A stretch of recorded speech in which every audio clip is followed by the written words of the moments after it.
She walked up to the gate like she had 100 times before, calm, poised, successful. But this time, the smile behind the counter saw her differently. Not as a respected executive, not as a global partner, not even as a human being deserving of dignity. Just someone to move. Her name, Dr. Celeste Rowan. Her seat, 2A first class. But when she quietly spoke with a soft accent, the gate agent smirked and reassigned her to the back of the plane. No apology, no explanation, just a quiet demotion wrapped in professionalism. What the airline didn't know was that this woman they tried to erase was the storm they never saw coming. Who exactly is Dr. Celeste Rowan? Why did her silence unravel a billion-dollar system? And how did one quiet act of humiliation midair become a reckoning that shook an entire industry? Stay until the end, because this isn't just a story about injustice. It's about legacy, power, and the price of dignity. If this story moves you, share your thoughts in the comments. Like, share, and subscribe to our channel to witness stories that challenge systems one quiet voice at a time. Let's begin.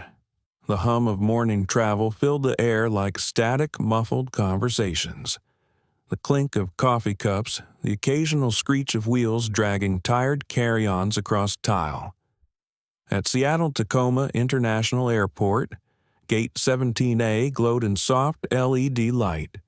It was barely 7:10 a.m., but the line for JetLux Flight 772 to New York had already begun curling like ivy around the stanchions, and standing just beyond it, quietly observing, was Dr.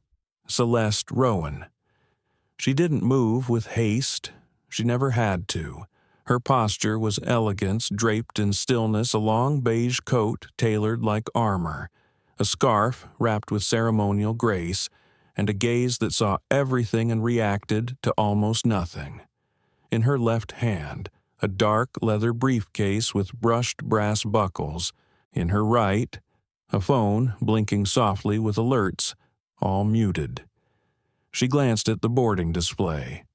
Zone 1, VIP Executive Priority. That was her. It had always been her, but today, something in the air felt unfamiliar.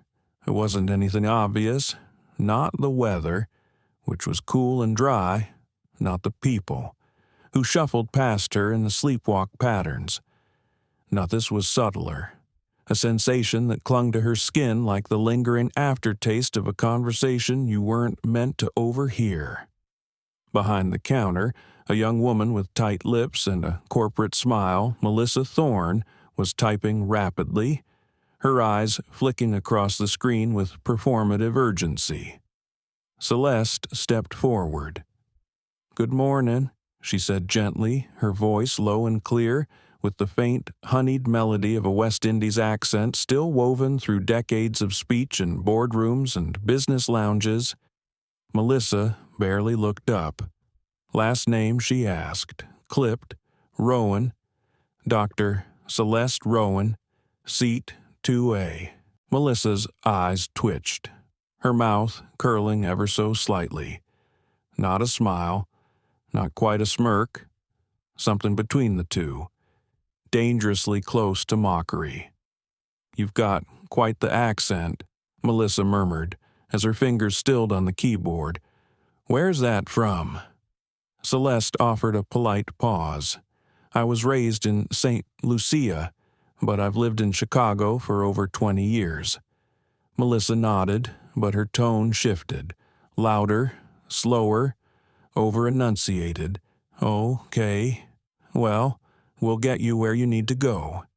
The next few seconds stretched. Celeste watched as Melissa's hand hovered, deliberately, over the seat map.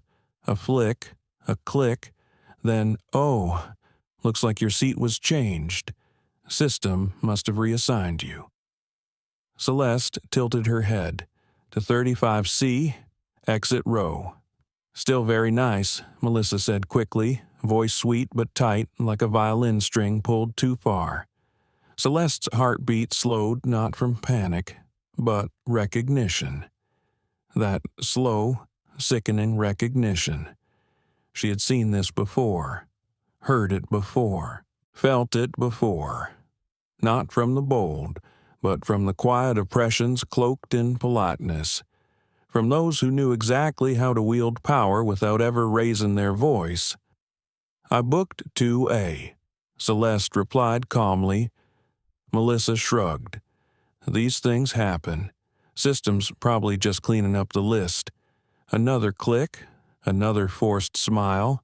Next in line was a man in a Patagonia vest with no tie, holding a wrinkled boarding pass. Melissa's tone changed completely. "Welcome, Mr. McCann. I see you've been bumped up. Great news."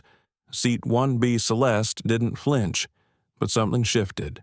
Not in her face, not yet, but inside her, a hum, a low vibration of knowing. She stepped aside, gripping her briefcase a little tighter. She didn't argue. She didn't raise her voice. She didn't even sigh, because some storms don't come with thunder, some arrive with silence, and Dr. Celeste Rowan had just been downgraded not by the system, but by a smile.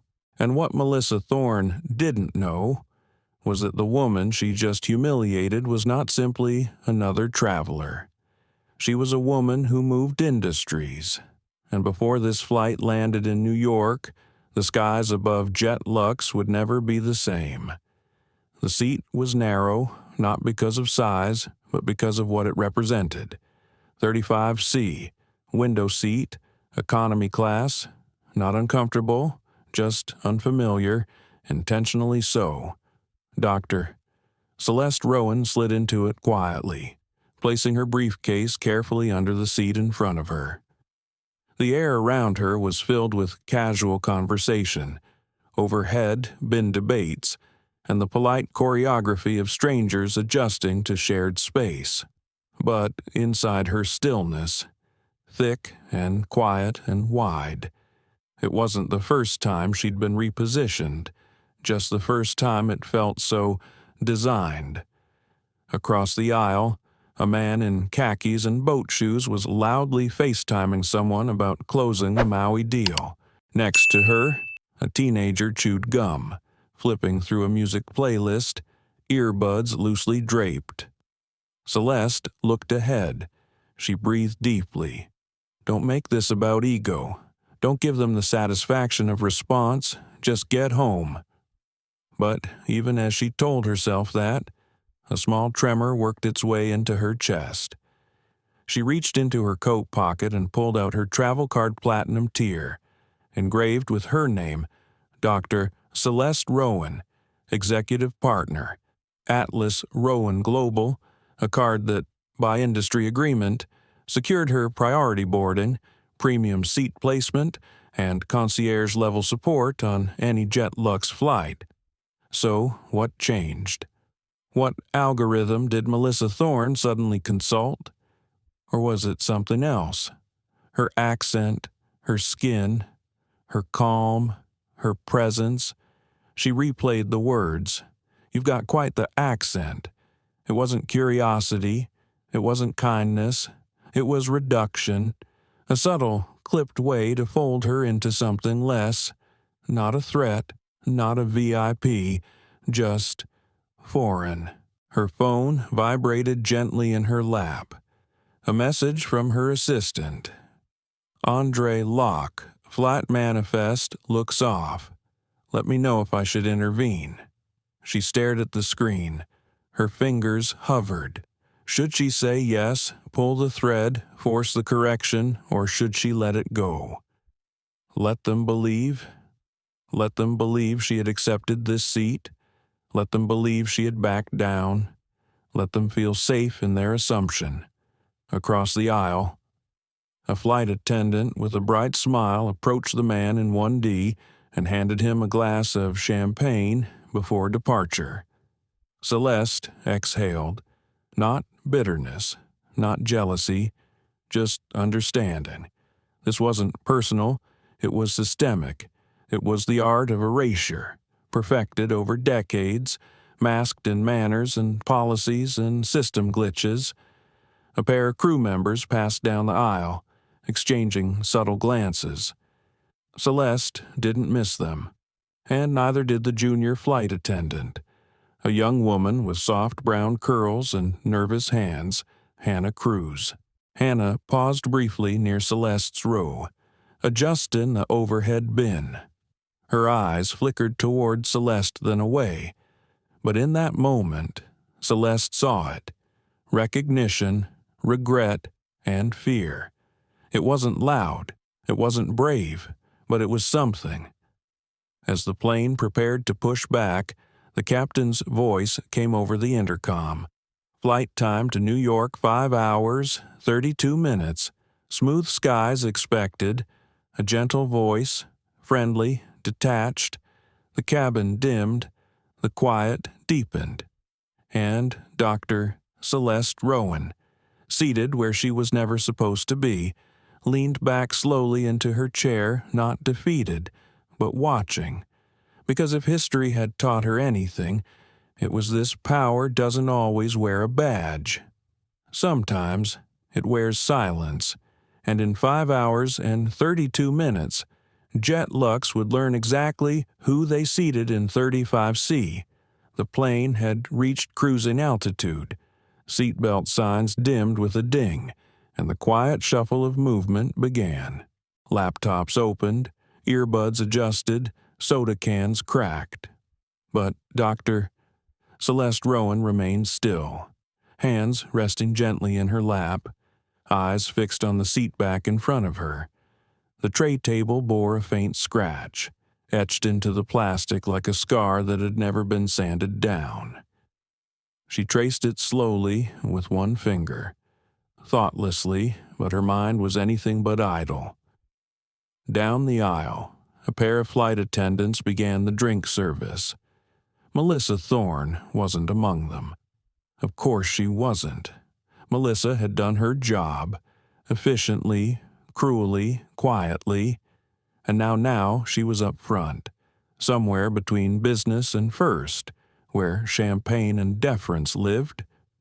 Celeste leaned slightly, glancing toward the front of the cabin. She couldn't see Melissa, but she could hear laughter, light, airy, exaggerated, the sound of people performing kindness to those they deemed worthy of it. "Would you like something to drink?" The voice startled her, soft, uncertain. Hannah Cruz, the junior attendant, stood by her row holding a silver cart with trembling hands. Celeste turned slowly, offering a gentle nod. "Sparkling water. No ice, please." Hannah nodded and began to pour, then paused. I just wanted to say, She hesitated. "I saw what happened earlier." Celeste tilted her head, her gaze patient. Hannah's voice dropped to a whisper. With the seat in, Celeste didn't blink. "I wasn't part of it," Hannah added quickly. I didn't know she was going to." Her voice trailed off. Celeste took the cup of water and set it down on her tray. "Thank you," she said quietly. A pause. Then, was it just Melissa? Hannah glanced nervously around. I'm not sure, but I know you were on the list for first. I saw it when we prepped the manifest." Celeste nodded once, as if the puzzle had found one more corner piece. Hannah lowered her voice even more. She said, "Someone upstairs asked for your seat, that they wanted to keep the front row clean." Celeste exhaled slowly. Not shock, not hurt. Confirmation. Did she say who?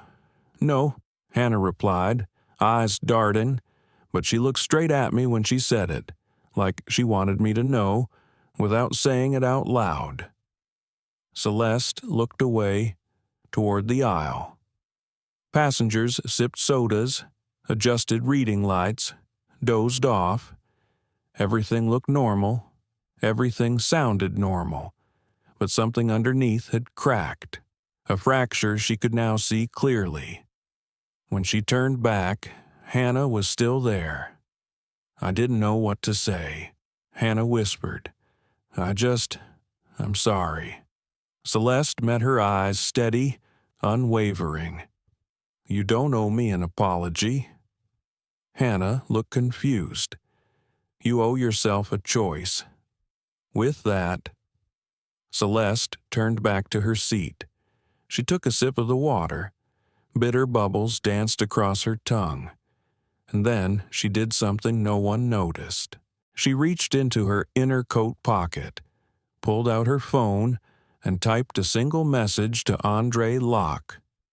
"Initiate light protocol. Stay on standby." She didn't hit send, not yet. Not until she had one more confirmation. Not until the curtain would fall and everyone pretending not to see would be forced to look. Across the plain, a well-dressed man in 1A laughed heartily, toasting champagne with someone who had boarded after her.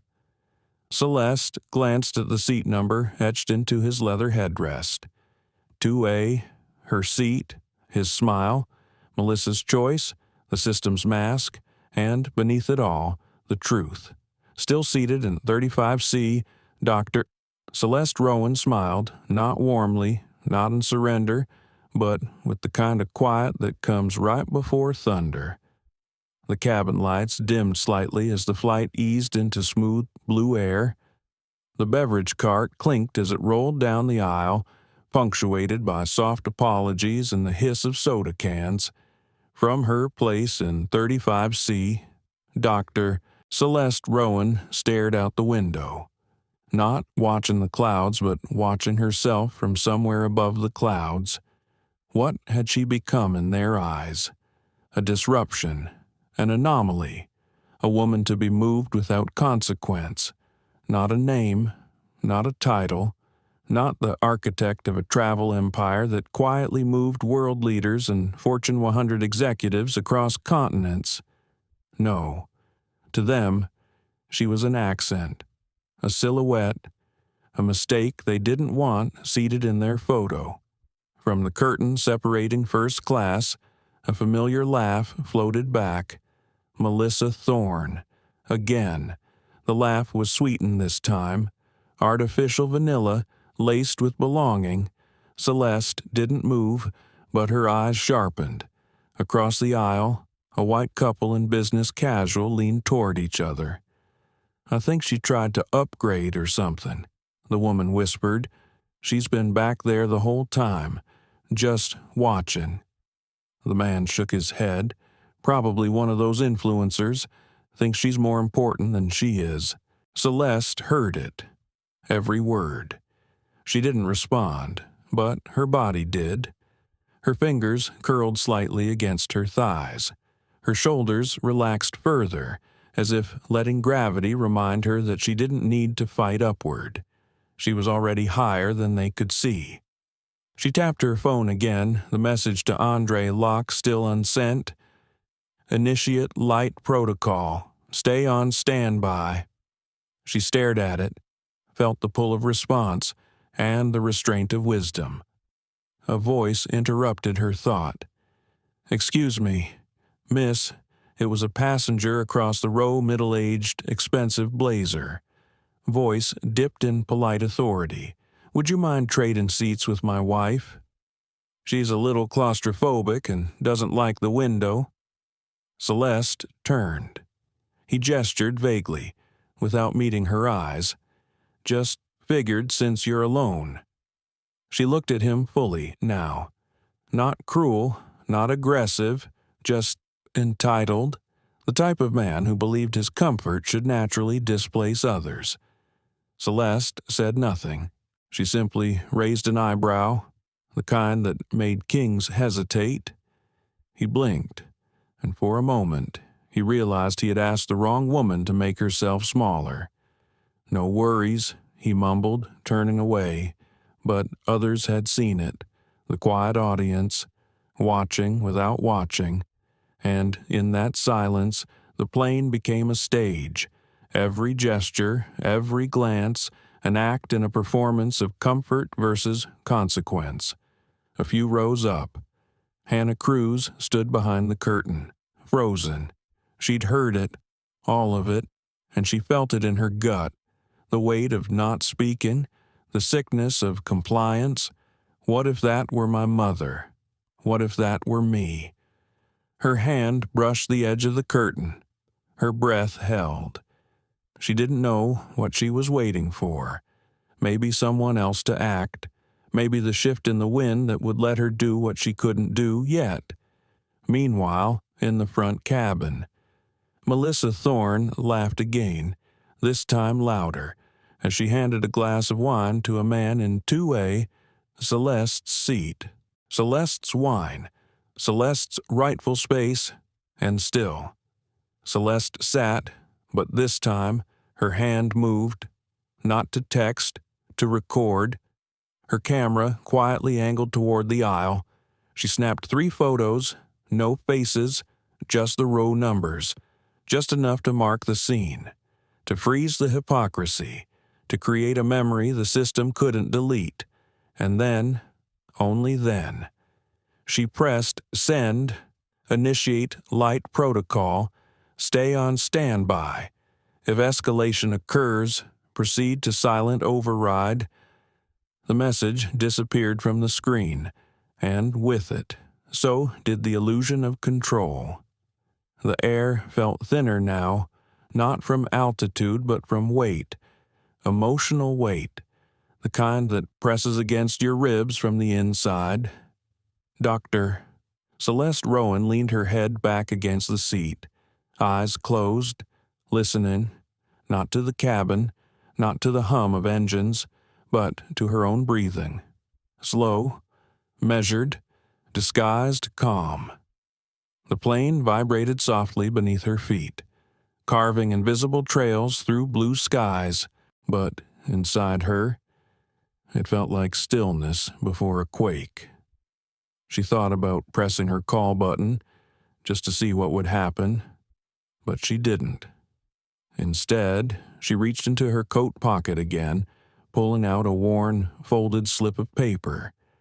She'd carried it for years, creased, yellowed, barely holding shape. A letter from her mother, written in longhand cursive, the ink slightly faded from age and airport humidity. She unfolded it slowly. The first line always made her pause. Baby, I need you to know something before you go becoming important to the world. She had read it maybe 100 times, more, possibly, but this morning it cut deeper. Dignity will cost you. It will be the price you pay in rooms where others paid nothing just to be seen. Sometimes they'll make you feel like it's your fault for walking in proud, but never forget, pride built quiet empires, and you, my girl, were born to build. Celeste swallowed. She had been 23 when she got this letter, on the eve of her first transatlantic trip. Before titles, before power, before control, back when she still believed people would see what she carried without asking her to put it down. She folded the letter again, carefully, with reverence. Then she tucked it back into her pocket. In front of her, the woman in 34C reclined her seat abruptly. Celeste didn't flinch. She simply shifted. She knew how to adjust. She always had. That's what the world demanded of her. Adjust, adapt, absorb, even now, with the authority to rewrite contracts and reroute fleets. The instinct remained. Be still, be polite, be professional. But as the plane sliced through calm air, something in her broke its silence. A question, not loud, just persistent. Why are you still allowing this? She gripped the armrest, fingernails pressing gently against plastic. Not in rage, in restraint. She had always been told that if she stayed calm, she'd win. If she waited long enough, people would come around. If she held her dignity, justice would follow. But in that moment on JetLux Flight 772 in 35C, below a man drinking champagne in her seat, Dr. Celeste Rowan questioned all of it. What if dignity wasn't enough?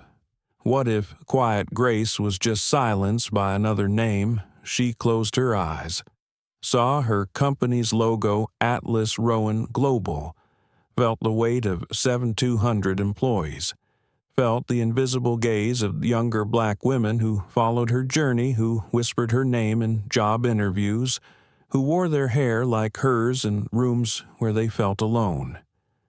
She breathed in deeply, held it, and then whispered to herself, I don't want to be graceful anymore. I want to be honest. In the galley near first class, Melissa Thorne sipped a latte, laughing at a joke a passenger told about delayed boarding. She hadn't thought about Celeste again. She never did. That was the danger of small cruelty. It feels small only to the one who causes it. 2 rows back, Hannah Cruz stood still, leaning against a bulkhead, eyes cast downward. She had heard the whisper. She had seen the seat. She had felt the silence coil around the cabin like fog. But what could she do? She was new. She needed this job. She couldn't speak. Not yet. Back in 35C, Celeste reopened her phone. This time, she didn't hesitate. A second message to Andre confirm if JetLux used override codes for your seating assignments. Document timestamps. Do it quietly. Message sent. The quiet revolution had begun.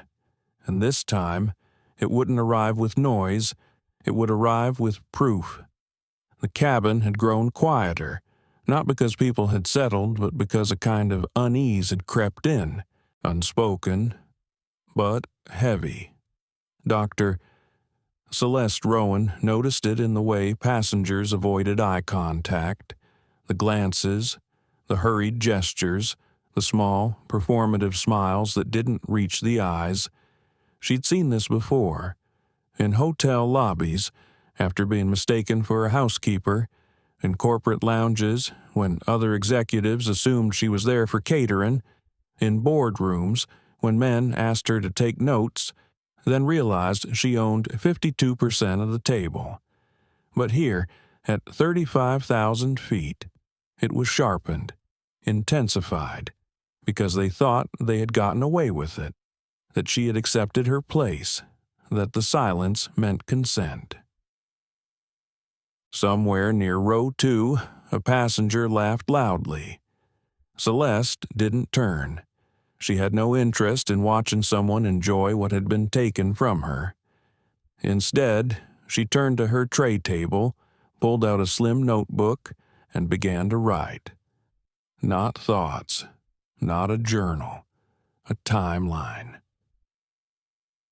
7:08 a.m. arrived at Gate 17A, Seattle-Tacoma International. 7:12 a.m. Melissa Thorne comments on accent, dismissive tone. 7:14 a.m. Seat 2A reassigned without explanation. New seat 35C. 7:18 a.m. White male passenger, no status, upgraded to 1B. 7:22 a.m. Melissa explains system correction. Smirk present. 7:35 a.m. Hannah Cruz confirms original seating listed as 2A, overridden manually. 7:42 a.m. Hannah reveals phrase, keep the front row clean. 8 a.m. Celeste begins recording interactions discreetly. 8:03 a.m. Message sent to Andre Locke to verify override timestamps. 8:10 a.m. Documenting now, tone a cabin shift in, signs of staff discomfort. She paused her pen. Then she underlined one sentence slowly. Keep the front row clean, clean. The word rolled in her mouth like dust. What had they meant? Clean, of what accent, tone, color? She closed the notebook, gently, deliberately, and leaned back again. In the forward galley, Melissa Thorne scrolled through her phone behind a privacy panel. A notification blinked. She frowned. One of her internal dashboards showed a sudden update. Priority Partner Review Atlas Rowan Global. Flagged pending tier status adjustment. Her heart skipped. She refreshed it. Still flagged. That account was one of JetLux's biggest strategic clients. High net worth, global coverage, hundreds of elite travelers, and right now it was one red click from being lost. Melissa felt a chill crawl up her spine. She shoved the phone in her pocket and turned to the coffee station. A few feet away, Hannah Cruz lingered, pretending to organize cups, but her ears were burning. She'd seen the update on the shared crew tablet, the name Celeste Rowan, the designation Executive Platinum, Atlas Rowan Global. She hadn't known the name before, but now the dots connected. She remembered the press releases, the Forbes cover, the Travel Innovation Award she'd shared with the CEO of Airbus.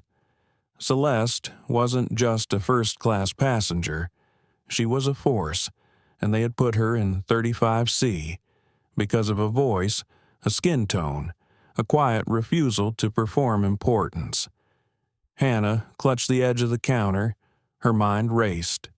Do something, say something, fix something. But her body didn't move, because fear is louder than regret.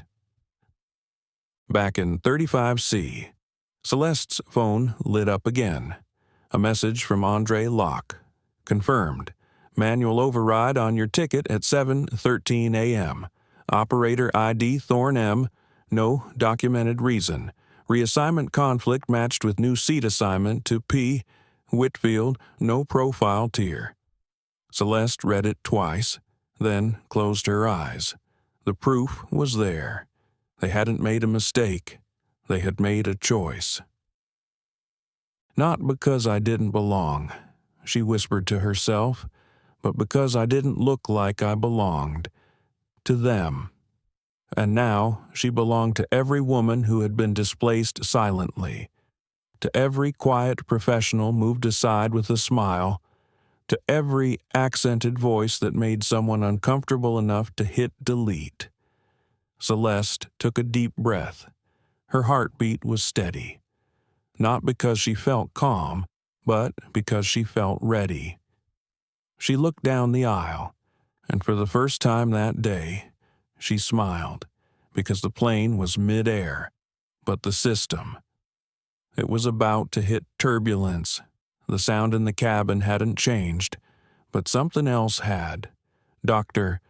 Celeste Rowan felt it in the air, a subtle tension, like the shift in pressure before a summer storm, the kind of silence that isn't peaceful, but expectant.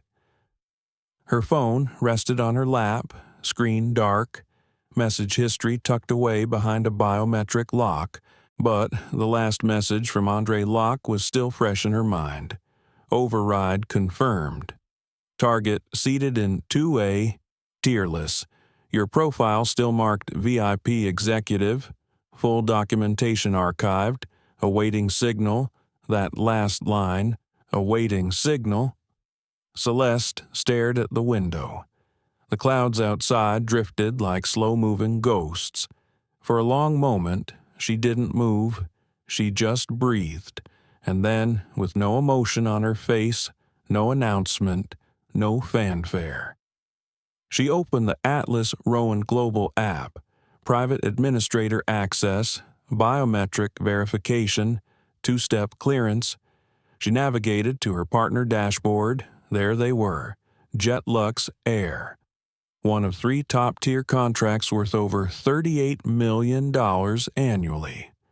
A pillar of luxury travel collaboration, shared clients, shared data, shared promises. She tapped once, then again. One more confirmation prompt appeared. Initiate protocol, level Y, freeze partner operations. This will suspend all active bookings, concierge services, and executive tier affiliations pending internal review. She entered her password, pressed confirm, and, just like that, without raising her voice, without calling attention to herself, she pulled the first thread from a system stitched together by arrogance. Up in the forward cabin, Melissa Thorne laughed. She was mid-conversation with a platinum cardholder, pouring wine and chatting about her plans to transfer to the Miami airport branch. Her smartwatch buzzed lightly on her wrist. She glanced down, still smiling, but her smile froze. Alert partner account, Atlas Rowan global status. Suspended, immediate escalation flagged. She blinked, tapped the screen. Error, try again. Error, try again. Still suspended. She quickly excused herself and stepped into the galley. "Greg," she said, her voice tighter now, over the crew intercom. The pilot's door buzzed softly.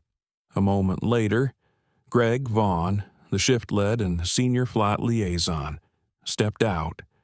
He looked confused, irritated. Problem Melissa turned her screen toward him. His expression changed. "Fast. This is real," he asked. "Two don't know what happened. It just went red." Greg cursed under his breath. "They're one of our biggest institutional partners." "I know." He stared at her. "Melissa, who did you mess with?" At the back of the plane, Celeste reclined ever so slightly, not in comfort, in control. She watched the cabin crew move like nervous waves. She saw it in their eyes now, recognition, not of her face, but of what she carried. She wasn't a misplaced passenger anymore. She was a mirror, and the reflection was sharp. Across the aisle, Hannah Cruz approached slowly. "I saw them go into the galley," she said, voice hushed. "Something's happening." Celeste turned to her, one eyebrow gently raised. "They're nervous." Celeste didn't reply. Hannah hesitated. "I know you don't owe me anything, but if there's anything I can do—" A pause. Celeste looked at her, softly, carefully. "You can choose what kind of person you want to be," she said. Hannah's throat tightened. "I didn't mean to let it happen." Celeste studied her. "You didn't stop it, either." A beat passed. "Then I'm trying." Celeste gave a nod. Not approval, not forgiveness, just acknowledgement. Hannah blinked back the tension in her eyes and stepped away.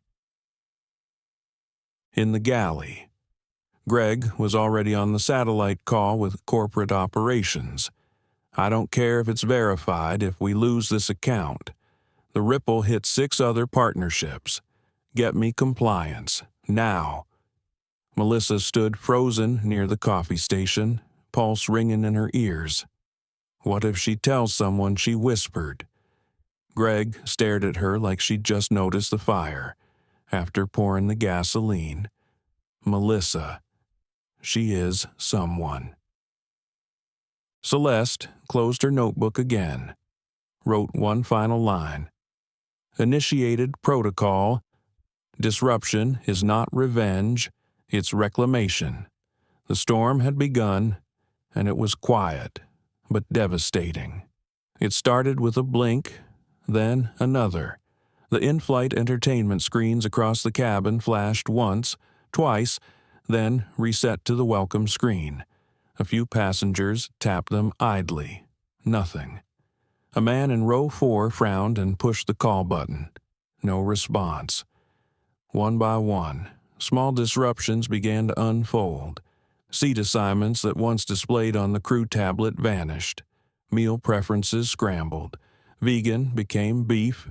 Kosher disappeared. First-class requests routed to nowhere on the flight deck.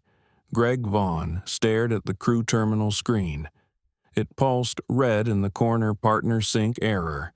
Account suspended Atlas Rowan Global. reconciliation protocol pending.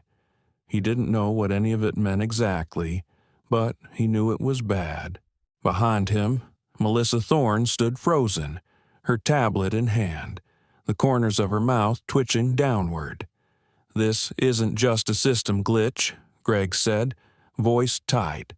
She pulled something, who she asked, but she already knew. Greg's jaw clenched. "The woman you downgraded." Melissa went pale. She didn't say anything. She whispered. "Exactly." Greg muttered, "That's the part that should have scared you." Back in 35C, Dr.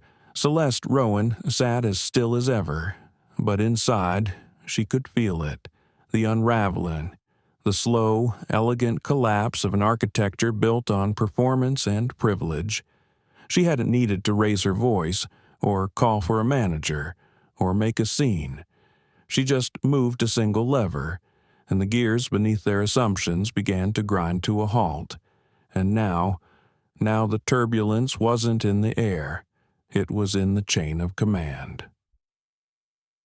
A few rows ahead, a flight attendant named Josh frantically tried to reassign a seat on his handheld tablet. Error. Retry. Error. He stepped into the galley. "Greg, the manifest is corrupt. It's not syncing with corporate. I can't verify meal tiers." Greg rubbed his temple. "I know. I already called in a freeze, but they haven't responded." Melissa's voice cracked in from behind. "Passengers are noticing. Some are whispering, 'What if this goes public?'" Greg turned to her slowly. His voice dropped to a growl. "Did you even check who she was, or were you too busy correcting her accent?" Melissa's face flushed, but she didn't answer, because she couldn't. Down the aisle, two passengers near Celeste leaned into each other. That woman, the one with the scarf. "You saw the agent switch her seat, right?" "Yeah. And now the crew's freaking out. Think she's someone important." Celeste heard it. She didn't look up, didn't smile, didn't blink. Just wrote one more note in her small black notebook. "Silence has a sound. You hear it loudest when the powerful start whispering."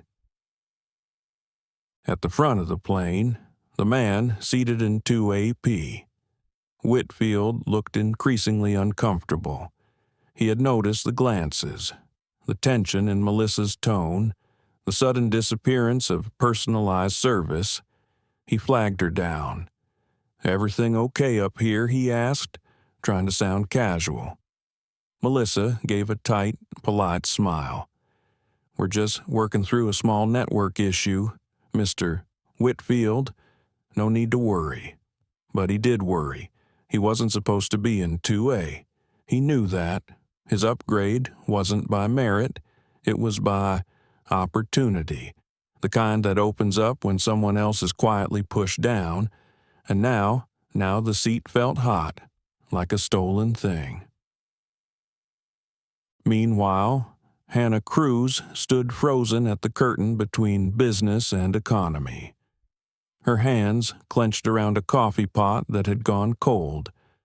She watched Melissa snap at Josh, watched Greg retreat into the flight deck, watched the truth bubble to the surface like pressure under glass.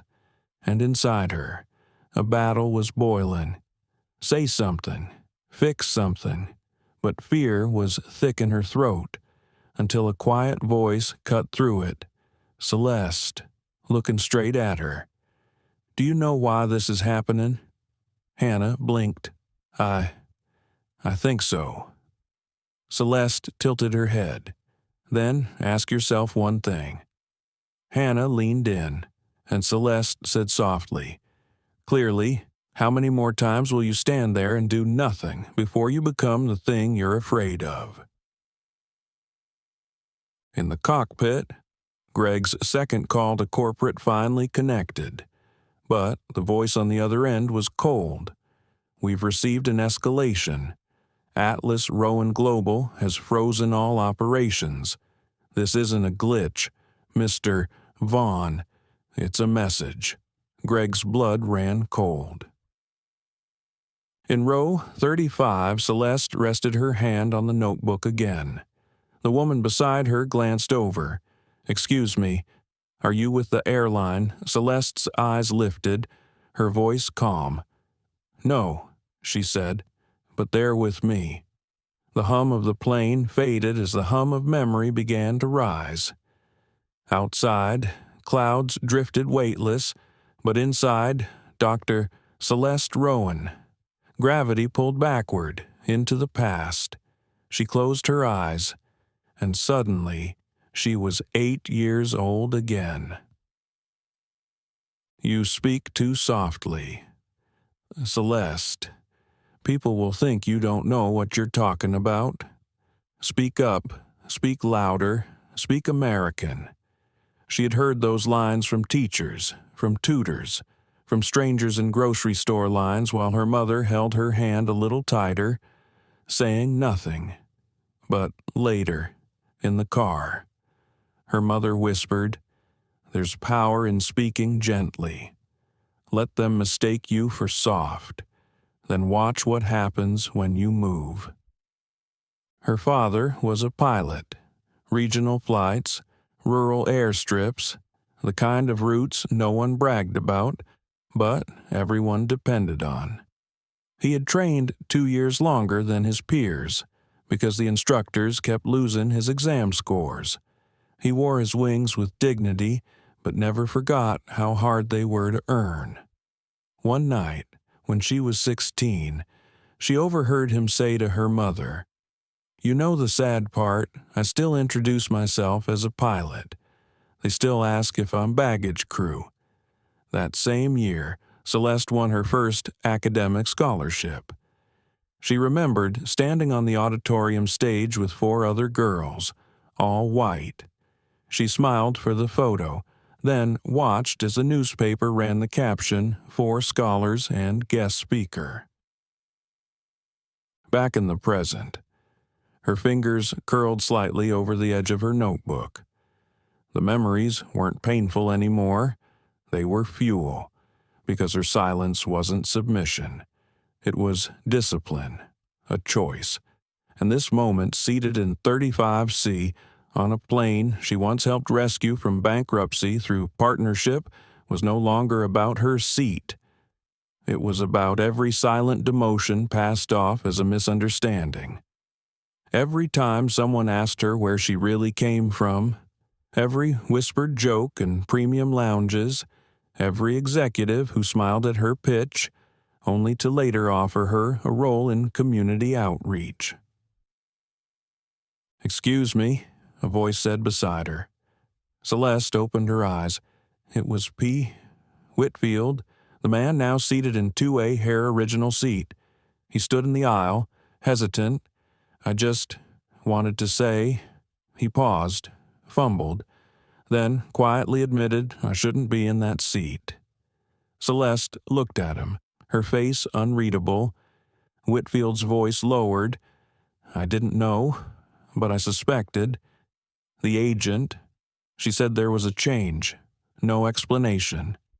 He swallowed. "I don't know who you are, but I think they do now." Celeste nodded once, not unkind, but not forgiven either, just measured. Then the seat did its job, she said softly. Whitfield blinked. She turned back to her notebook. He stood awkwardly for a moment, then walked away, past the curtain, back into his comfort. In the forward galley, Melissa Thorne paced. "Why hasn't corporate responded to my override appeal?" She hissed at Greg.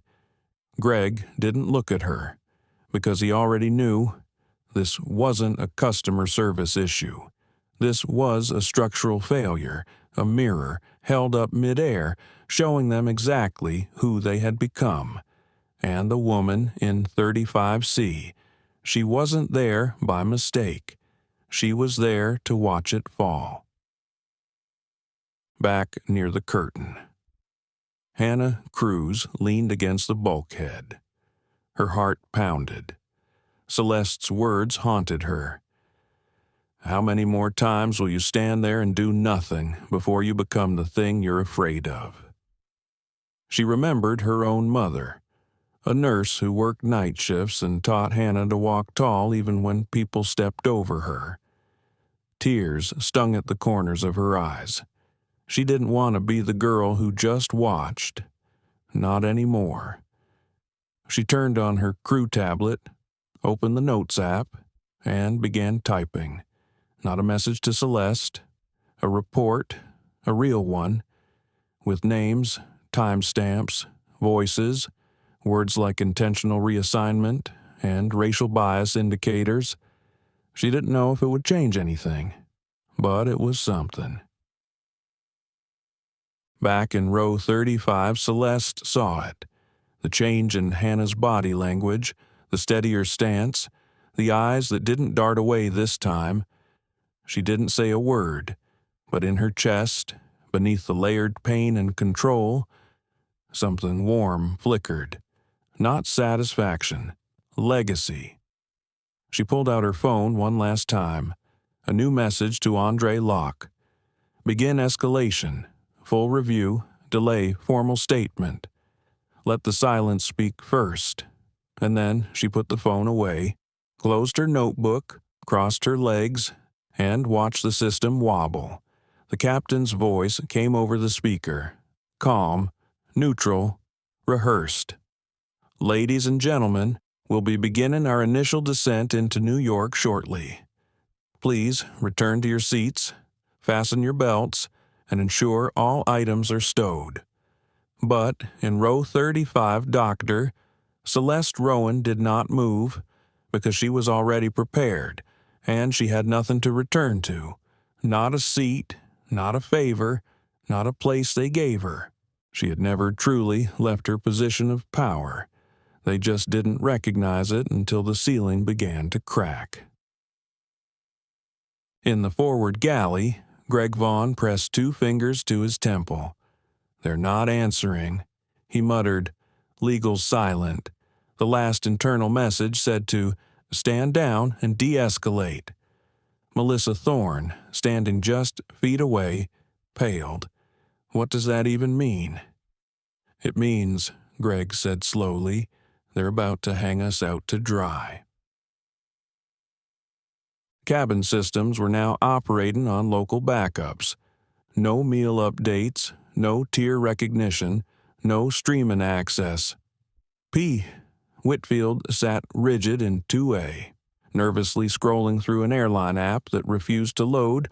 Across the aisle, a woman in first whispered to her partner, "I think this flight's in some kind of trouble." In economy, heads turned, tension rippled, quiet and thick. Even those who hadn't witnessed the beginning could feel the shift. Eyes slowly began to land on Celeste, not because she was speaking, but because she wasn't. And that silence, composed, anchored, was now louder than the intercom. Then it happened. A senior flight attendant entered the economy cabin. Sharp uniform, measured walk, tablet in hand. He stopped at Celeste's row. She looked up. He lowered his voice respectfully. "Dr. Rowan, I've been asked to personally escort you to your original seat." He didn't say 2A. He didn't say upgrade. He didn't even say apology, because by now, everyone knew that seat wasn't an upgrade. It was a correction. Celeste met his gaze. Her voice was steady. "Now, yes, ma'am, with your permission." She held his eyes for a moment longer, then closed her notebook, stood, gathered her coat, and walked slowly down the aisle. Row by row, passengers watched, and something passed through the cabin that wasn't awe but recognition. That's who she is. That's what they did. And now, The woman they dismissed walked with dignity toward the front of the plane as the system scrambled to place her back where she never should have been removed. She reached 2A. Whitfield stood immediately. Dr. Rowan. He started, unsure. She stopped him with a small nod. It's fine, but everyone around them knew it wasn't. Celeste sat, crossed her legs, looked out the window, not victorious, not angry, just resolute. Across from her, Melissa Thorne stood by the galley, staring with hollow eyes. Her supervisor whispered something to her, but she didn't hear it, because Celeste wasn't looking at her. Celeste wasn't looking at anyone, and that was the worst part. In the jump seat near the curtain, Hannah Cruz clutched her report draft on the crew tablet. She hadn't submitted it yet, but now she knew she would. Not for recognition, not for redemption, but because in watching Celeste, she realized something vital. Courage doesn't announce itself. It simply refuses to hide. From the cockpit, a silent update pulsed through the internal flight ops system. Atlas Rowan Global confirmed partnership suspension. Additional partners requesting review. Emergency meeting scheduled upon landing. Flag Class 3, risk exposure. In every line of that alert, there was no mention of Celeste's name, but she was in all of it. As the landing gear descended, and the skyline of New York glinted through scattered clouds, Celeste sat in 2A, exactly where she had started. Only now, every eye on this plane knew she hadn't moved up. The airline had moved down. Touchdown was smooth, deceptively smooth. John F. Kennedy International Airport unfolded in a haze of wet concrete and blinking taxi lights. The usual chaos Russian gate changes, tired pilots, flight crews pretending to smile. But for jet looks, Flight 772 something hung in the air that even turbulence couldn't explain. Unease, not from the passengers, but the crew. Greg Vaughn stood at the forward galley, arms crossed tight, watching passengers rise, collect bags, shuffle down the aisle, all while trying not to make eye contact with the woman in 2A. She didn't move quickly, didn't rush, because Dr. Celeste Rowan had no reason to hurry. She already knew the reckoning had arrived. Behind the scenes, systems were unraveling.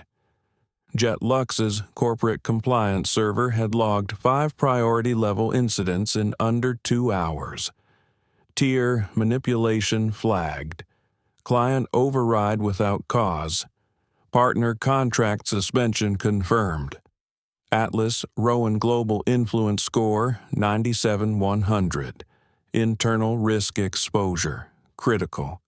In an upper-floor meeting room of JetLux's New York hub, executives stared at a shared screen in stunned silence. Who authorized the reassignment? Why wasn't the partner flagged at check-in? Has she said anything publicly? No one had answers, because Celeste Rowan hadn't said a word, and that terrified them. In the break room near Gate B18, Melissa Thorne sat alone, holding her badge between her fingers. She stared at her reflection in the vending machine glass. Behind her, she could hear Greg on the phone with legal.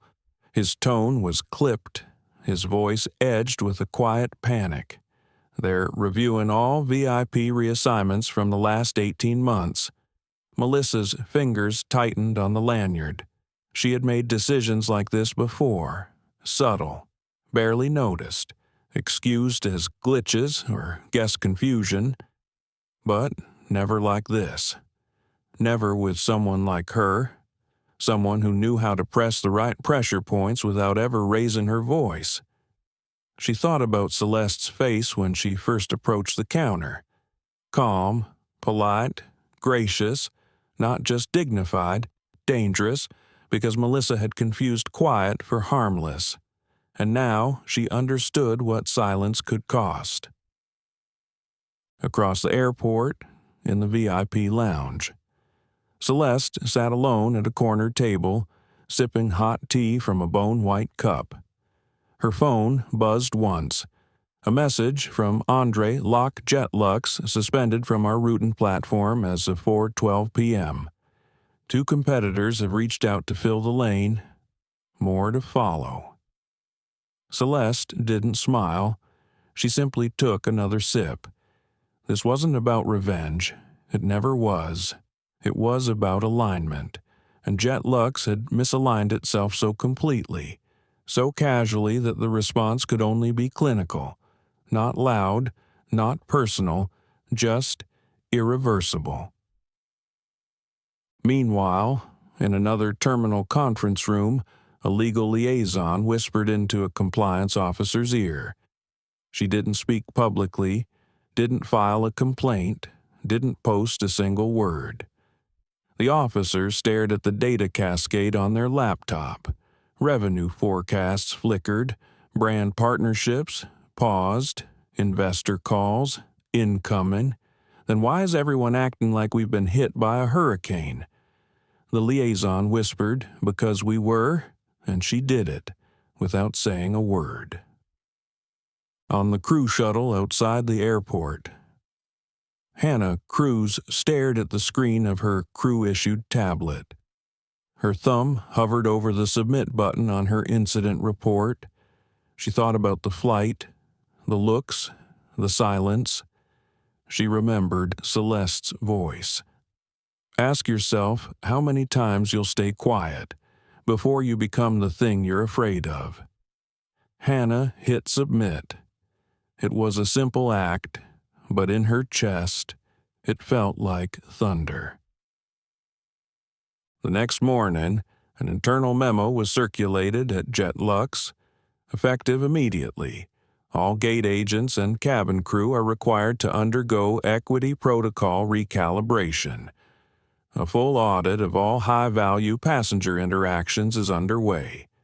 Partner trust has been impacted. We are investigating specific misconduct. The memo didn't name Melissa. It didn't mention Celeste. But inside the hallways of Jetlux's executive floor, everyone knew exactly what had happened.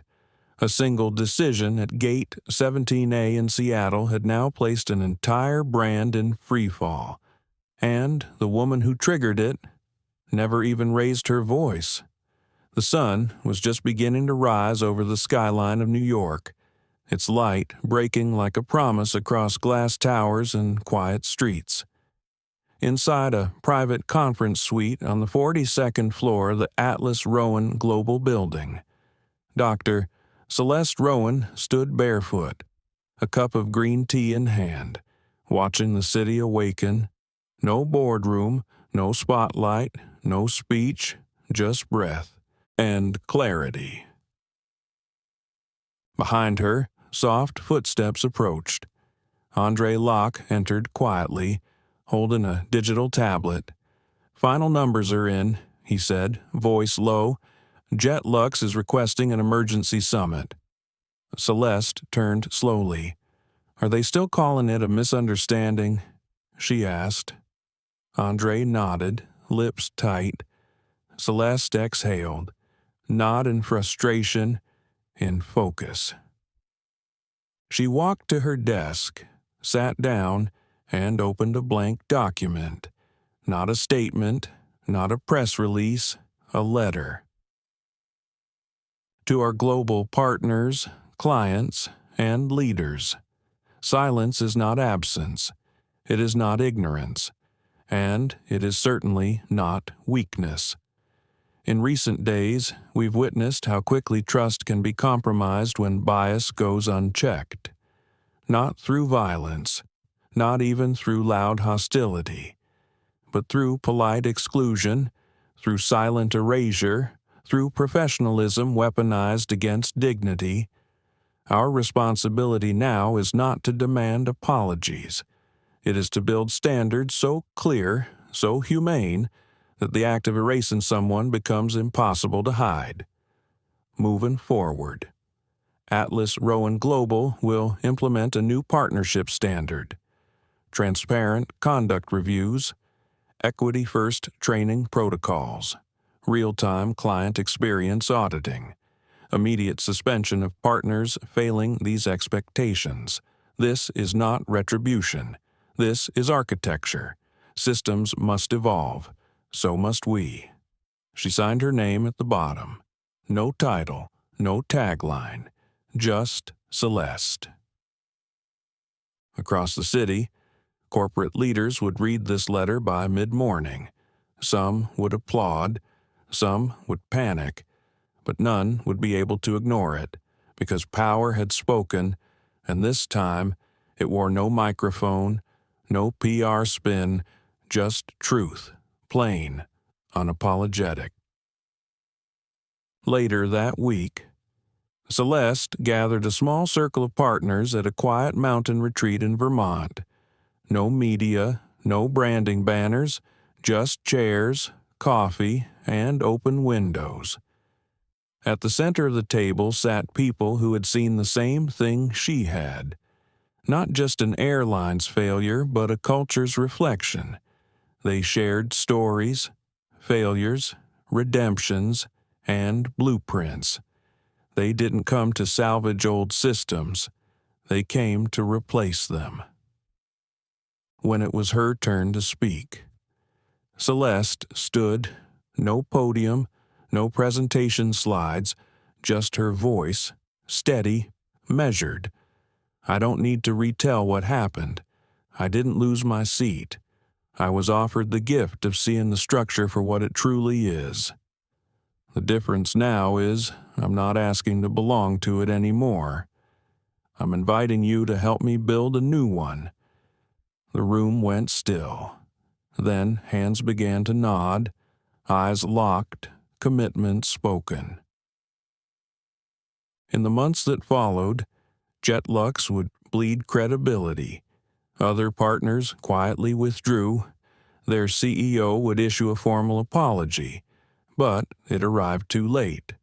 Not because Celeste demanded revenge, but because she had already moved on. And on one rainy afternoon, in a crowded airport lounge halfway across the world, a young black woman checking in with a soft accent was told, "Welcome, Dr. Moore. Your seat in 1A is ready." She smiled gently, touched the lapel of her coat, and whispered a name under her breath. Celeste. Because Dr. Celeste Rowan's journey was never about a seat. It was about a structure, and she didn't just expose it. She redefined the altitude.